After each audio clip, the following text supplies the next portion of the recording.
Hello guys, welcome to the post-match preview of Tamil Thalaivaas versus Haryana Steelers. என்ன சொல்றது தெரியல, ஒரு match ஜெயிச்சாங்கன்னா திரும்ப 4 மேட்ச் தோப்போம் அப்படின்ற ஒரு POV பாயிண்ட் ஆஃப் வியூவில் வந்து டீம் ப்ளே பண்ணுறாங்க நான் நினைக்கிறேன். இந்த மேட்ச் வந்துட்டு அவ்வளோ ஈஸியாக இல்லை. ஸ்டார்டிங் வந்து கஷ்டமாகவே போயிருந்தாலும் ஃபர்ஸ்ட் ஆஃப் முடியும் போது 14-10 இருக்கும்போது லாஸ்ட் மேட்ச் மாதிரி ஒரு கம்பேக் கொடுக்க வாய்ப்பு இருக்குன்னு தான் பல பேர் நினச்சிருப்பீங்க. நானும் அப்படி தான் நினச்சேன். இந்த மேட்ச் எங்கே நம்ம கையை விட்டு போச்சுன்றத இப்போ டீட்டெயில் டிஸ்கஸ் பண்ணுவோம். Welcome to kabaddi insider. நான் உங்கள் ராஜ்குமார். தொடர்ந்து வீடியோ சப்போர்ட் பண்ணுங்க. வாங்க நம்ம வீடியோக்குள்ளே போகலாம். நான் முன்னாடி சொன்ன மாதிரி தான் கைஸ், ரொம்ப சிம்பிள். இந்த மேட்ச் வந்து ஹரியானா கூட கண்டிப்பாக டஃப்பாக இருக்கும்னு கோச்சுக்கு நல்லாவே தெரியும், பிளேயர்ஸ்க்கும் நல்லாவே தெரியும். இது வந்து ஒரு மைண்ட் செட் தான் கேம். ஃபர்ஸ்ட் ஆஃப் நீங்கள் வந்து ஒரு 10-14 நிற்கும் போது உங்கள் டிஃபென்ஸ் மூலயமா புல் பண்ணிக்கிட்டே வரீங்க. ஆனால் அஃபென்ஸ் கவலைக்கிடமாக இருக்குது கைஸ். ஒரு ஃபாரின் ரைடர், நல்லா கேட்டுக்குங்க, ஒரு ஃபாரின் ரைடர், ஒரு இந்தியன் கிடையாது, ஒரு ஃபாரின் ரைடர், ஈரானை சேர்ந்த மொயின் ஷஃபாகி இன்னைக்கு 10 right point, 1 tackle point, 11 point எடுத்திருக்காரு. அவர் கொடுக்குற அந்த எனர்ஜி ஒவ்வொரு மேட்ச்லையும் அவர் டெவலப்மெண்ட் காட்டுறாரு, ஒவ்வொரு ரைட்லையும் எஃபர்ட் அதிகமாக்குறாரு.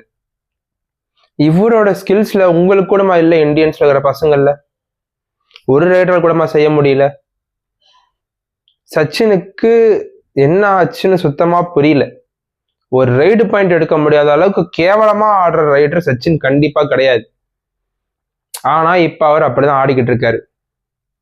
இந்த மேட்ச் பாக்குறப்ப எப்படி இருந்ததுன்னா, ஏதோ ஹோப்பே இல்லாம பிளே பண்ண மாதிரி இருந்துச்சு. அவங்க கண்டிப்பா ஹோப்ஸ் ஹையா வச்சு தான் பிளே பண்ணிருக்கணும். பட் ஹோப்பே இல்லாம நம்ம டீம் பிளே பண்ணாங்களோ அப்படின்றது எனக்கு ரொம்பவே வருத்தம் அளிக்குது. டிஃபென்ஸுமே நிதிஷ்குமார், அமீர் ஹசன் பஸ்தாமி, இவங்க 2 பேர் தான் அதிகமா ஆக்டிவா இருக்காங்க. இவங்க 2 பேர் அவுட் ஆனா கதம், ஆல் அவுட். ஏன் அந்த எஃபர்ட்டே வரமாட்டுது. ஒரு மிஸ்டேக் பண்றாங்க, டிஃபென்சிவ் சைடில் மிஸ்டேக்ஸ் நடக்க தான் செய்யும். செகண்ட் ஹாஃப் ஆல் அவுட் ஆனது காரணம் நிதிஷோட ஒரு தப்பான ஒரு டேக்கிள்னு சொல்லலாம். 3 பாயிண்டா போச்சு, அப்படியே ஆல் அவுட் ஆனோம். ஆனா அந்த மிஸ்டேக் அப்புறம் நிதிஷோட இன்புட் வந்துகிட்டே தான் இருந்துச்சு. 5 டேக்கிள் பாயிண்ட் அந்த பையன். இதுவே வந்துட்டு ஒரு Amir Hossein Bastami 2 tackle point எடுத்திருக்காரு. அவர் கூட அதே மாதிரி இன்னும் 2 டேக்கிள் பாயிண்ட் ஆஷிஷ் எடுத்திருக்காரு. இதனாலதான் ஒரு வேளை நம்மளோட கோச் வந்துட்டு ரோனாக்கா இறக்கவேன்னு நினைக்கிறேன். ரோனா கிட்டையும் மிஸ்டேக்ஸ் அதிகமா இருக்கு. செயின்ல போய் டேக்கிள் பண்றாரு, சப்போர்ட் பண்றாரு, ஃபைன். ஆனா அவர்கிட்டையும் மிஸ்டேக்ஸ் நிறைய இருக்கு. டக்குன்னு அவசரப்படுறாரு பாயிண்ட் ஆஃப் வியூல. நமக்கு தெரியும், நமக்கு வந்து இதுக்கான டைம் இப்ப இல்லைன்னு தெரியும். நான் ஆக்ஷன்லேயே நினைச்ச ஒரு விஷயம், ஒரு பிளேயர் ரைடர் எடுக்கிறோன்னா கண்டிப்பா ஒரு டிஃபெண்டரை எடுக்கணும், ஒரு ரைட் கவர் டிஃபெண்டர் கண்டிப்பா எடுக்கணும் அப்படின்னு நினைச்சேன். இப்ப இவங்களுக்கு 2 பிளேயர் எடுத்திருக்காங்க. 2 பேருமே அவ்வளவு பொட்டன்ஷியல் இல்லைன்னு தெரியும் போது இப்ப யாரை யூஸ் பண்றதுனே தெரியாம டீம் தத்தளிச்சுக்கிட்டு இருக்கு. இந்த ரைட் கவர்ன்ற பொசிஷன்ல ரைட் ரைடர்ஸ்க்கு அவ்வளவு ஃபேவரபிளா போய்கிட்டு இருக்கு எல்லா மேட்ச்லயும். ரைடிங் நான் வந்து சூப்பர்னு சொல்ல முடியாதுங்க, ரைடுமே ஒஸ்ட் தான். மொயின் ஷஃபாகி மட்டும்தான் அவரோட பார்ட்டை சூப்பரா பிளே பண்ணியிருக்காரு.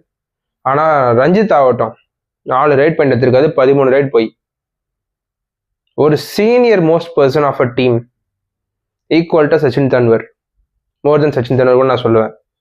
அவருக்கு கிடைச்ச சான்சஸ் ரொம்ப கம்மி. ஆனா இந்த மேட்ச்ல அவர் கொடுத்த சான்ஸ் யூட்டிலிட்டி பண்ணல அவரு. அந்த கேம் நீங்க கோச் சொல்றத காதுல வாங்குங்க, ஆனா வாங்காதீங்க நான் சொல்லல. ஆனா உங்களுக்கும் தெரியும்ல, இந்த ரைட்ல நான் எப்படி ஸ்கோர் பண்ணாதான் டீம் ஜெயிக்கும்னு தெரியும்ல, அதையும் கொண்டு வர மாட்டீங்க. நம்ம லாஸ்ட் மேட்ச்லயே பார்த்தோம் நம்மளோட ரைடிங் எவ்வளவு வீக்கா இருக்குன்னு. அது மட்டும் இல்லாம ஹரியானாவோட டிஃபென்ஸ் பாருங்க. ஒரு ஷஃபாகி உள்ள போய் ரைட் பண்ணும்போது அசால்ட்டா பிளாக் பண்ணி எடுத்து தூக்கி வெளியே போடுறாரு. யாரு? ஷதுலு. அந்த மாதிரி டிஃபெண்டர் அவர் வந்து ஷோ ஸ்டாப்பர் இருந்தா கூப்பிடுறாங்க. காரணம் ரீசன்ஸ் எல்லாருக்குமே தெரியும். அவர் நிறைய மேட்சஸ் வந்து இந்த மாதிரி ஜெயிச்சு கொடுத்துட்டு இருக்காரு ஹரியானா ஸ்டீலர்ஸ்க்கு. நீங்க இந்த மாதிரி ஒரு டீம்கிட்ட போகும்போது பிளானிங் எப்படி இருக்கணும், இன்னும் பெட்டரா இருந்திருக்கணும் இல்லையா? அது ஒஸ்டா இருந்ததுன்றதுதான் என்னோட கவலையுமே. இன்னுமே பிளானிங் பெட்டரா இருந்திருக்கணும். லாஸ்ட் மேட்ச் நல்லா பிளே பண்ண அசான முத்துவை இந்த மேட்ச் நாம பார்க்க முடியல. மேபி மசானமுத்துக்கு ஒரு இன்ஜுரி இருந்துச்சா, ஏன்னா அது வந்து சப்ஸ்டியூட்ல கூட இல்லைன்னு நினைக்கிறேன். சப்ஸ்டியூட்ஸ்லயும் இல்லை, ஆமா. இந்த மாதிரி உங்களுக்கு ஒரு மேட்ச் பொட்டன்ஷியலா ஒருத்தவங்க காட்டுறானா அவங்களுக்கு கண்டினியூஸா ரைடு கொடுக்க கொடுக்க கொடுக்க கொடுக்க தான் இன்னும் பெட்டரா பண்ண முடியும். ஓப்பனிங்ல எனக்கு ஒரு விஷயம் தெளிவா தெரிஞ்சது. ஸ்டார்டிங் 7ல சாஹில் குலியா இருக்கிறீங்க, என்ன யூஸ் இருந்துச்சு? எந்த பையனுமே இல்லை. ஏன்னா சாஹில் குலியா வந்து எதுவுமே பண்ணல. நிதேஷ்குமாரே அவன் ரோலை அதை விட சூப்பரா பண்ணிக்கிட்டு இருக்கான். இந்த தடவை மட்டும் சாகர் ரத்தி இருந்திருந்ததுன்னா 2 கார்னர்லயே சரவெடியா இருந்திருக்கும். சாஹில் குலியா தேவையில்லை, நிதேஷ் அண்ட் சாகர் ஒரு காம்பினேஷன் பயங்கரமா இருந்திருக்கும். அந்த மாதிரி ஒரு காம்பினேஷன் நம்ம ரொம்ப மிஸ் பண்ணிக்கிட்டு இருக்கோம் இந்த இயர்ல. ஏன்னா அவ்வளவு பொட்டன்ஷியலா பேக்கர் சாகர் இருந்திருந்தாருன்னா மேபி ஒவ்வொரு இடத்துல நம்ம இன்னும் பெட்டரா பிளே பண்ணிருக்க நிறைய சான்சஸ் இருந்திருக்கும். இப்ப அது எதுவுமே இல்லாத ஒரு டம்மி, சொல்லக்கூடாது, டம்மி டீமா வள வந்துகிட்டு இருக்கோம். ஃபேன்ஸ் எல்லாருக்குமே, நானும் ஒரு ஃபேன் தானே, ஒரு கபடியை பார்க்குறோம் எல்லாத்தையும் தாண்டி நானும் ஒரு ஃபேன் தான் அந்த டீமுக்கு. பர்சனலாக பார்த்தோன்னா இந்த அளவுக்கு நம்ம டீமோட கனெக்ட் ஆகிருப்போன்றதே வந்துட்டு கொஞ்சம் கொஞ்சமாக குறைய ஆரம்பிக்குது எல்லா ஃபேன்ஸ்க்கும். நான் ஒன்னே ஒன்று தான் சொல்லணும் ஃபேன்ஸ்க்கு, ஹோப் ஸோ. ஒரு நல்ல விஷயம், 2 நல்ல விஷயம் நான் டீமில் பார்க்குறேன். புதுசாக ஒரு லெஃப்ட் கார்னர் நிதேஷ்குமார், ஒரு சூப்பர் ஆல்ரவுண்டர் மொயின் ஷஃபாகி. நான் ஃபர்ஸ்ட் மேட்ச் பார்க்கும்போது மொயின் ஷஃபாகி இப்பயே கொடுக்குறாங்களே, ஒரு என்ன பண்ண முடியும், இந்த வந்து லீக் ஸ்டேஜில் பெரிய விஷயமாச்சேன்னு நினச்சேன். ஆனால் அவர் அவ்வளோ கேபிட்டலைஸ் பண்ணி ஒவ்வொரு டீம் கிட்டேயும் ஒரு டெக்னிக்ஸை ப்ரூவ் பண்ணி பாயிண்ட் எடுத்துக்கிட்டே இருக்காரு. ஹரியானா மாதிரி டீம் ஒரு 10 பாயிண்ட் ரைட் எடுக்கிறாங்கன்னா பெரிய விஷயம். ஏன்னா அவங்க 2 கார்னர் பேய் மாதிரி இருக்கிறாங்க. ராகுல் சேத்பாலும் சரி, ஷதுலும் சரி. 2 கவர்ஸ்ல பார்த்தா சஞ்சய் ஒரு ரைட் கவர், லெஃப்ட் கவருக்கு ஜெய்தீப் எக்ஸலண்ட் கவர். அவர் இருக்கும் போது இவ்வளோ பாயிண்ட் எடுத்து ஷஃபாகி பிளே பண்ணது ஹேட்ஸ் ஆஃப் ஷஃபாகி. ஆனா அந்த இடத்துல கூட இன்னும் ரஞ்சித் அந்த ஸ்டெப் அப் பண்ணலையோன்றது என்னோட ஒரு மிகப்பெரிய இதுவா இருக்கு. ஸோ டிஃபென்ஸ் ஓவராலா பார்த்தோம்னா 9 டேக்கிள் பாயிண்ட்ஸ் இன்னைக்கு எடுத்திருக்காங்க. பட் 10 டேக்கிள் பாயிண்ட், சாரி, அதுல ஒரு டேக்கிள் பாயிண்ட் ஷஃபாகியோட ஆட் ஆகும். ஸோ 10 டேக்கிள் பாயிண்ட்ஸ் எடுத்திருக்காங்க. ஒரு மேட்சுக்கு 13லேருந்து 14 டேக்கிள் பாயிண்ட் எடுக்கலாம். இந்த மேட்ச் 2-3 சூப்பர் ஹிட் நம்ம கொடுத்துட்டோம், அதனால கொஞ்சம் மிஸ் ஆயிடுச்சு. ஆல் அவுட் சுச்சுவேஷன்ஸ்லாம் நம்ம ரைடர்ஸ் போய் அவுட் ஆகுறாங்க. இதெல்லாம் வந்து நெக்ஸ்ட் மேட்ச்ல எப்படி டேக்கிள் டவுன் பண்ணலான்னு தான் வந்து கோச் இன்னும் ப்ராக்டிஸ் பண்ணிட்டு வரணும். லாஸ்ட் மேட்ச் இந்த மாதிரி சுச்சுவேஷன்ஸ்ல டோடை வரும்போதெல்லாம் நல்லா பெர்ஃபார்ம் பண்ணது மசானாமுத்து தான். ஆனா இந்த மேட்ச் மசானாமுத்து இல்லாத காரணத்தினாலதான் நமக்கு வந்து இன்னும் ஒரு பின்னடைவா இருந்துச்சு. போன மேட்ச் தான் அந்த பையன் ஒரு படி மேல போனான். இந்த மேட்ச் கொடுத்திருந்தா அவன் இன்னும் ஒரு படி மேலேயும் போயிருக்கலாம், இல்ல அதே படியில இருந்திருக்கலாம்ல. கீழே வர போறது கிடையாது, பெர்ஃபார்மன்ஸ் ஆல்ரெடி இருக்கு. ஸோ ஹோப்ஃபுல் நான் எதிர்பார்க்கறதும் மசானாமுத்து திரும்ப மேட்ச்குள்ள வரணுன்றதுதான். ஒரு ஃபுல் மேட்ச் கொடுங்க. மொயின் ஷஃபாகி இருக்கட்டும், ரஞ்சித் கூட இருக்கட்டும், வேணான்னு சொல்லல, மசானாமுத்து இருக்குங்க. 3 ரைடர்ஸ் வச்சு விளையாடுங்க. 2 கார்னர் நிதேஷ்குமார் பஸ்தாமி வைங்க. இல்ல பஸ்தாமி எத்திக்கு ரைட் கவருக்கு வச்சுட்டு ரைட் கார்னர் நிதின் சந்தல் நல்லா தான் பிளே பண்ற, அவரை இறக்குங்க. இவங்களை கொடுக்கும் போது நம்மளுக்கு கார்னர்ஸ் கவர்ஸ்லாம் சார்ட் அவுட் ஆகும் கொஞ்சம் கொஞ்சமா.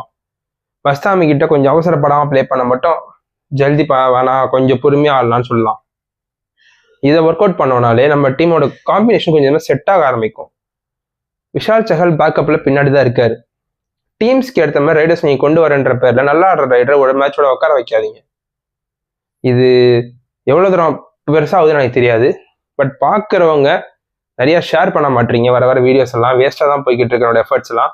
பட் இருந்தாலும் நான் கண்டினியூ பண்ண தான் போறேன். ஹோப்ஃபுல்லி இந்த வீடியோவில் கம்ப்ளீட் பண்ணிக்கிறேன். அடுத்த வீடியோல உங்களை பார்க்குறேன். அடுத்த மேட்ச்ல என்ன பண்ண காத்திருக்காங்கன்றது அந்த ஆண்டவனுக்கு தான் வெளிச்சம். பார்க்கலாம் என்ன பண்ண போறாங்க Tamil தலைவாசனு. Until then, signing off is Rajkumar. Sami Saranam.